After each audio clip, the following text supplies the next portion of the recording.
കോൺഗ്രസിനും MP രാഹുൽ ഗാന്ധിക്കുമെതിരെ രൂക്ഷ വിമർശനവുമായി BRS നേതാവ് KT രാമറാവു. രാഹുൽ ഗാന്ധി എന്ന പേര് അദ്ദേഹം ഇലക്ഷൻ ഗാന്ധി എന്നാക്കണം. പിന്നോക്ക വിഭാഗങ്ങളെ കുറിച്ച് കോൺഗ്രസ് ഒരു നാണവുമില്ലാതെയാണ് നുണകൾ പ്രചരിപ്പിക്കുന്നത് എന്ന് രാമറാവു തുറന്നടിച്ചു. കഴിഞ്ഞ ദിവസത്തെ നിയമസഭാ സമ്മേളനത്തിന്റെ പശ്ചാത്തലത്തിൽ സോഷ്യൽ മീഡിയയിലൂടെയായിരുന്നു അദ്ദേഹത്തിന്റെ ഈ പ്രതികരണം. നേതാവ് പറയുന്നത് ഇങ്ങനെയാണ്: കഴിഞ്ഞ ദിവസം നിയമസഭയിൽ നടന്ന സംഭവങ്ങളിൽ നിന്നും രണ്ടു കാര്യങ്ങളാണ് തെലങ്കാനയിലെ ആളുകൾക്ക് മനസ്സിലായി കാണുക. ഒന്ന്, ഒരു ക്ഷീണവുമില്ലാതെ പരാജയപ്പെട്ട സർക്കാരാണ് തങ്ങളെ ഭരിക്കുന്നത്. രണ്ട്, പിന്നോക്ക വിഭാഗങ്ങളുടെ പ്രശ്നങ്ങൾക്ക് പരിഹാരം കാണുന്നതിൽ സംസ്ഥാന സർക്കാർ പൂർണ്ണമായും പരാജയപ്പെട്ടിരിക്കുന്നു. കഴിഞ്ഞ ദിവസം സഭയിൽ ജാതി സർവേയുടെ റിപ്പോർട്ട് അവതരിപ്പിച്ചിരുന്നു. യാതൊന്നും അറിയാതെയായിരുന്നു ഇന്നലെ സർക്കാർ ഈ റിപ്പോർട്ട് അവതരിപ്പിച്ചത്.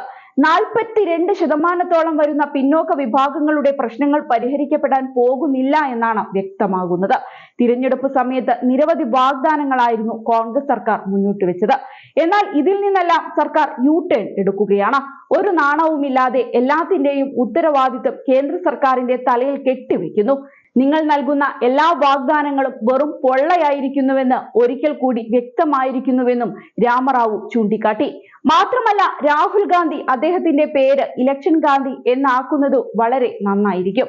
പിന്നോക്ക വിഭാഗങ്ങൾക്ക് വേണ്ടി നിങ്ങൾ പ്രഖ്യാപിച്ച വാഗ്ദാനങ്ങളെല്ലാം നുണയായിരുന്നു. തിരഞ്ഞെടുപ്പിൽ വിജയിച്ചാൽ 6 മാസത്തിനുള്ളിൽ പിന്നോക്ക വിഭാഗങ്ങളുടെ സംവരണം 42% ആയി വർദ്ധിപ്പിക്കുമെന്നായിരുന്നു കോൺഗ്രസിന്റെ പ്രഖ്യാപനം. എന്നാൽ ഇതൊന്നും കോൺഗ്രസ് സർക്കാർ നടപ്പിലാക്കിയില്ലെന്നും അദ്ദേഹം കുറ്റപ്പെടുത്തി. തിരഞ്ഞെടുപ്പ് കാലത്ത് എന്തെല്ലാം നുണകളാണ് കോൺഗ്രസ് ജനങ്ങളോട് പറയാറുള്ളത്? ഇതെല്ലാം ആരാണ് ഉപദേശിച്ച് തരുന്നത് എന്നും അദ്ദേഹം ചോദിക്കുന്നുണ്ട്. അതേസമയം കഴിഞ്ഞ ദിവസം ദളിതർക്ക് വേണ്ടി രാഹുൽ ഗാന്ധി സംസാരിച്ചിരുന്നു.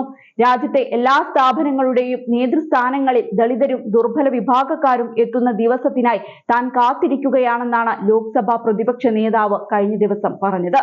സ്വാതന്ത്ര്യ സമര സേനാനിയും പ്രമുഖ ദളിത് വ്യക്തിത്വവുമായ ജഗൻലാൽ ചൗധരിയുടെ ജന്മവാർഷിക ചടങ്ങിൽ സംസാരിക്കുകയായിരുന്നു രാഹുൽ ഗാന്ധി.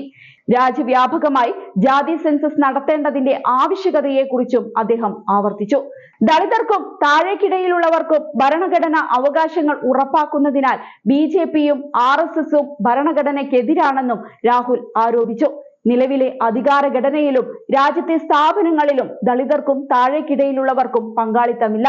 ദളിതരുടെയും ന്യൂനപക്ഷങ്ങളുടെയും സമൂഹത്തിലെ ദുർബല വിഭാഗക്കാരുടെയും കൃത്യമായ എണ്ണം അറിയാൻ രാജ്യവ്യാപക ജാതി സെൻസസ് നടത്തേണ്ടത് ആവശ്യമാണ്. പാവപ്പെട്ടവർക്ക് വേണ്ടിയുള്ള തന്റെ പോരാട്ടം തുടരുമെന്നും രാഹുൽ പട്നയിൽ വെച്ച് പറഞ്ഞു.